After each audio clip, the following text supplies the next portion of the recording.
So Carol, this brings a whole new terminology to washing up, doesn't it? Just don't film this. Just do not film it. It's already filming.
Right then, engine servicing time. So we've done just over 250 hours since the last service. So engine's due for a tickle. So it's going to get doesn't need diesel filters this time, but we will drain just to make sure there's no water. It needs replacement gearbox oil. It needs replacement engine oil filter. We don't need an air filter this time, that was done last time. So the oil filter, gearbox oil is every 250 hours. The air filter is every 500 hours. The diesel filters are 500 hours, but you should drain the water regularly. I did do them not long ago actually, but we'll give them another wave. As you heard earlier, I've just run the engine to warm it up, get the oil warm, and then we've got to pump it out. I'm going to wear gloves for the first bit. I hate wearing gloves. I'm unfortunately very old school and we never bothered with anything like this when I was a lad, so I find it awfully difficult when I can't feel what I'm touching, but I'll try and behave myself, put the PPE on.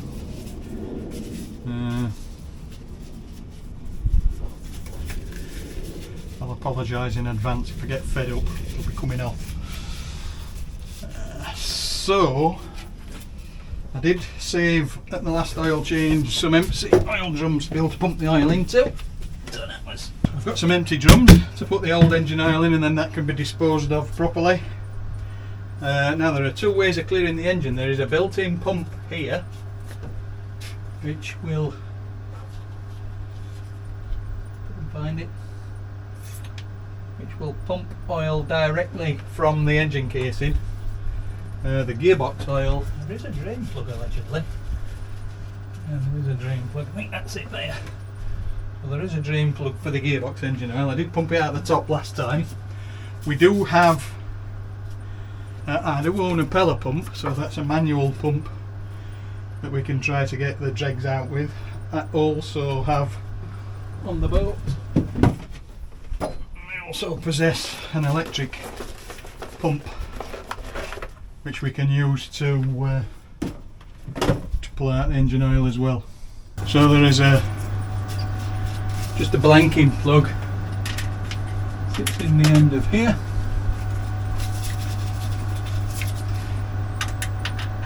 Which we just need to pop out.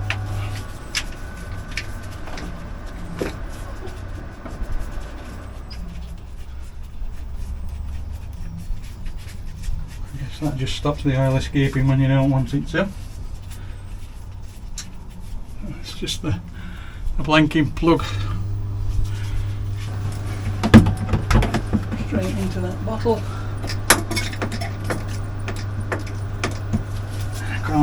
Obviously you can't see the oil coming out, but we are. I'll try and might be able to see a little bit. You can see the engine oil coming out there.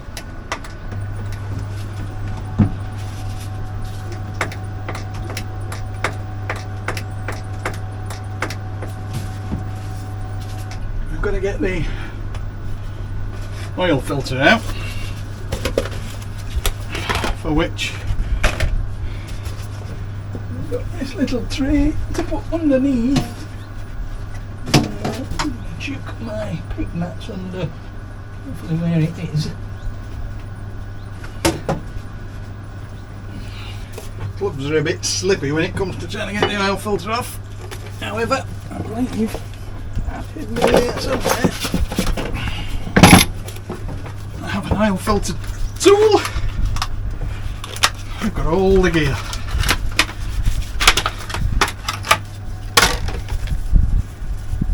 This thing just goes around and gives you a bit of force, leverage, whatever you want to call it, in order to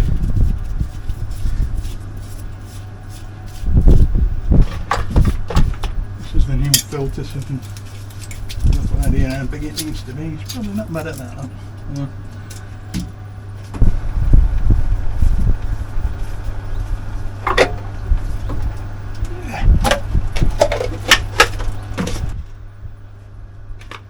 So, replacement filter.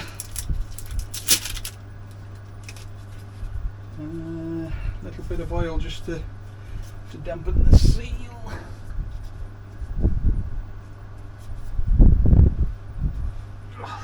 Coming on the exhaust, Jerry, it's hot.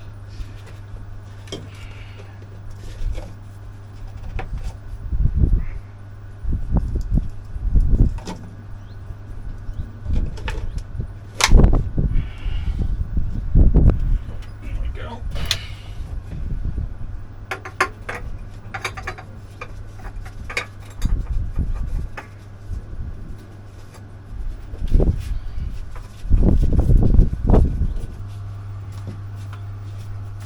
The bump on and see how we go.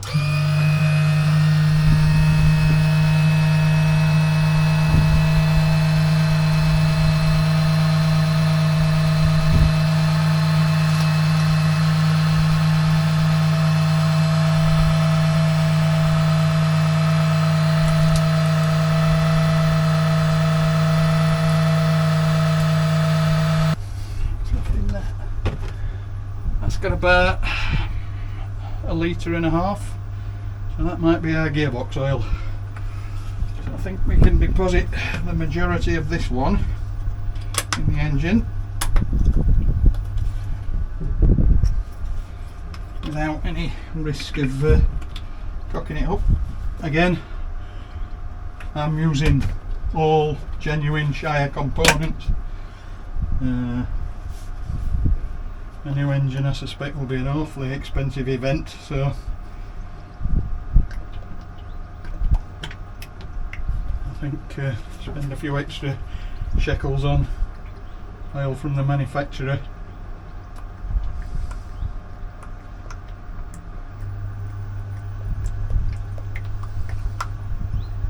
Is worth the extra few pence, I think.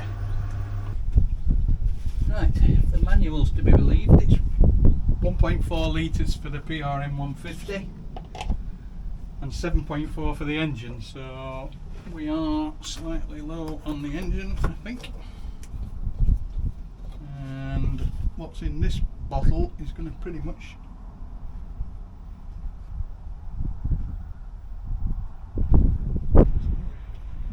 end up dirty.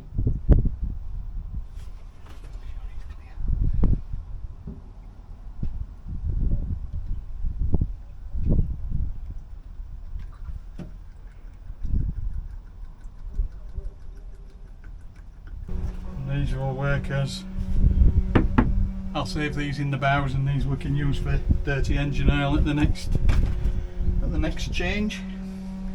See if we can get some new oil gurgulating around the system, and then we can look to top off.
So Carol, this brings a whole new terminology to washing up, doesn't it?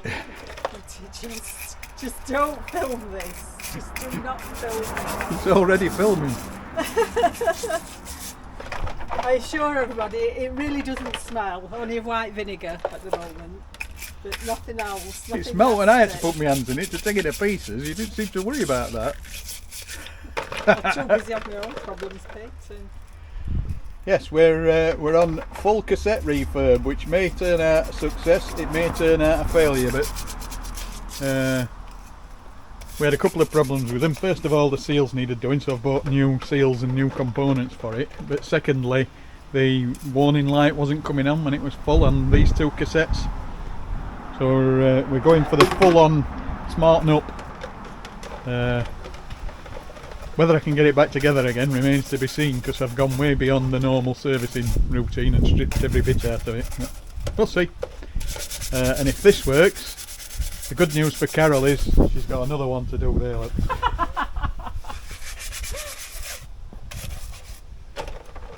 So this is the bits and bobs for the tank, all the innards. After Carol's washed it, we're just giving it, it's had the white vinegar treatment, we're just giving it some soapy water and detergent to clean it up now. Carol's beavering away on the first tank, and I've stripped the second tank.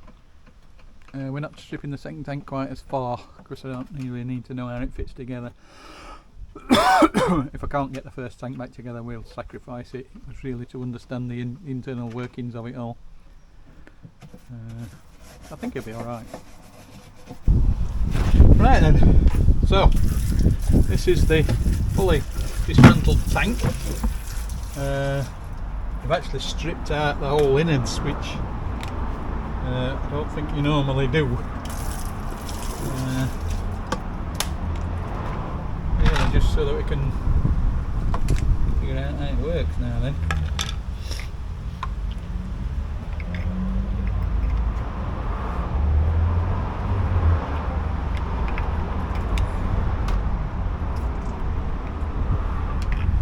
So unfortunately it's quite a dexterous process, which means I need to put my hands in the tank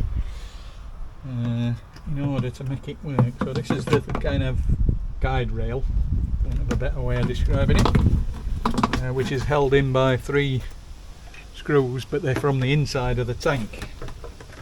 So pretty much using this by hand at the moment to try and screw them in and at least get them started. So we'll try and get the first screw on the way.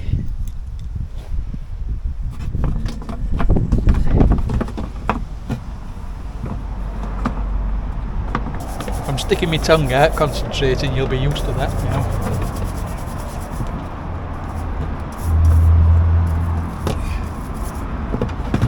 Good news, one of them's tightened up. Let's try for the second one.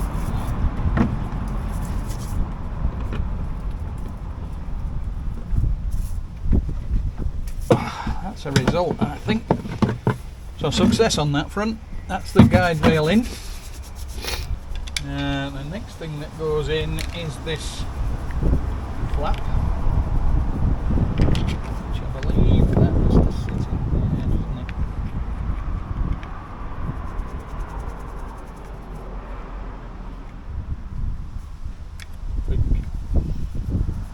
Does it sit there? Really sure.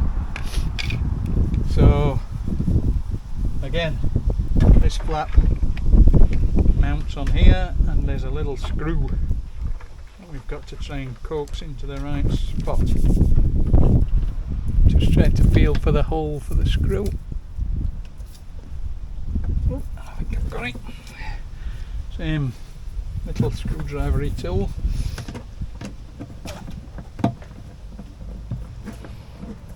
I would have to say that putting it back together clean is much better than taking it apart when it was dirty.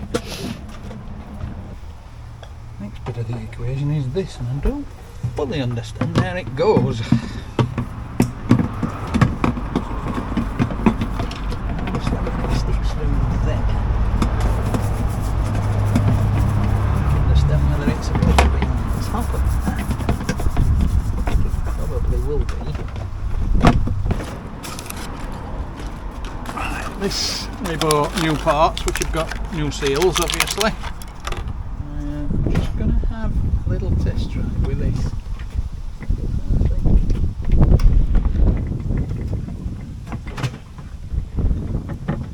Now, obviously, the rubber seals on these are not going to play nicely with hydrocarbons. So, if you've got I guess a silicon-based grease or something of that sort, it would work. I saw a tip for somebody who'd done one online, and he recommended using olive oil. So rather than anything else, we're going with the olive oil option. Hopefully you were right.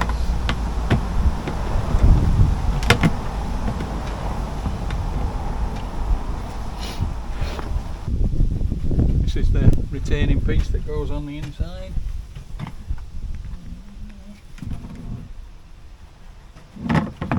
Luckily we're stripping another tank down, so we've got the arm so that we can actually see.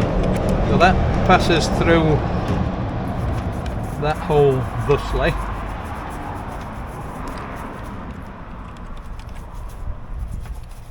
And then clips into place. And then the retaining clip comes back on. Right, it's going to have to be that way if we can see. So these two little tangs can clip around the black thusly. So it's got to be that way around. Hang on up.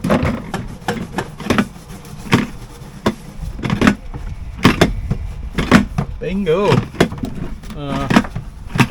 And you can see Carol's just having a look at that to see if we can do something with it. The other new component we've got is the vent valve. I'll put the part number up there just so you can give you a clue. There was a part number on the other one. What's there? Oh yeah, anyway, there's a Thetford part number for the handle and the knob. Might be useful to some of you. And I'm guessing that's the part number for the lip seal. So this is the vent, what you push to vent it when you're letting air in. And basically you've just got three parts. There's a spring. So this comes up from the inside of the tank and seals the vent. And this has got a plug on top and click into place. Thank you, Karen. So the spring sits around the outside of that. The vent seal's going to go on from the underneath into the centre of that hole, and then this piece sits down on top.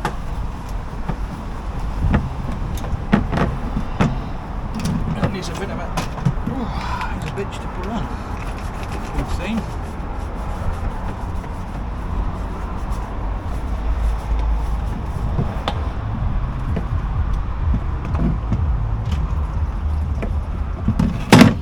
It's really important that the tangs line up. Well, that's in and working. Carol's given our top piece another go for looking at, so we can get that back in place.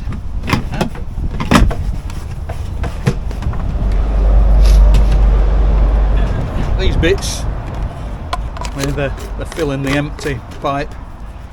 Basically that's just got to go at the right angle. We'll have a little bit more olive oil on that O-ring just to lubricate things a bit in the hole. I'm not convinced it ain't going to rain on us in a minute. That just goes in and turns. Once it's in the right position it won't come back out, so that's done. Then there's the pressure relief valve. Pressure relief valves, you can get replacements. On this occasion I haven't replaced them because we didn't have any leaks from these, but we have given them a good refurbishing.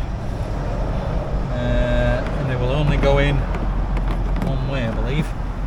And it's putting it in and rotating it through 45 degrees or so. So that's done. And then the last bit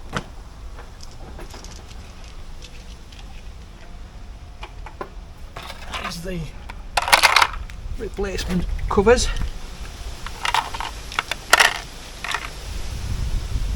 So the lip seal, basically small edge down, big edge up, just drops in there. Again, we'll just treat it to a bit of lubrication just so it sits properly while we're driving it home. Sits on the top of there, and again olive oil just around the edges. I don't think it matters what grade of olive oil you use. And that sits on top. There. And then there are 6 small Phillips retaining screws to hold it in place. 8 Phillips screws hold it into position.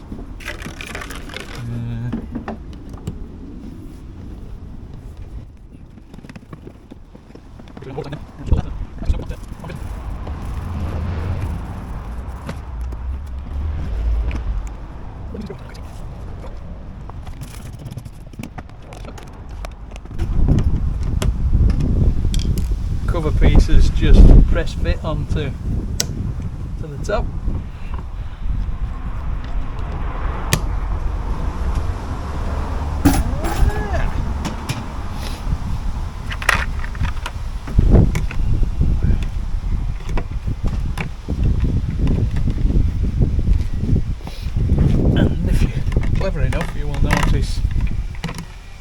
So push the tank in, goes in that way, so this door has to open up this way. So in actual fact I've just put them covers on the wrong side. I'll explain that in a second. Just get them back off again. Getting them off is just in case of teasing them out with a screwdriver. Just like there is an arrow mark which needs to tie up with the arrow mark on the end of here. So the arrow needs to be on the right side so that when that seal goes in, the two arrows line up. At least I think that's it. Tank is back together. Now I've just got to do the whole thing again.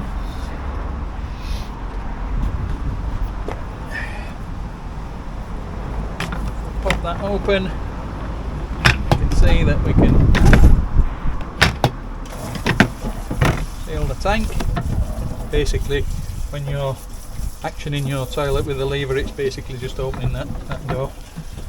So that's it. Done.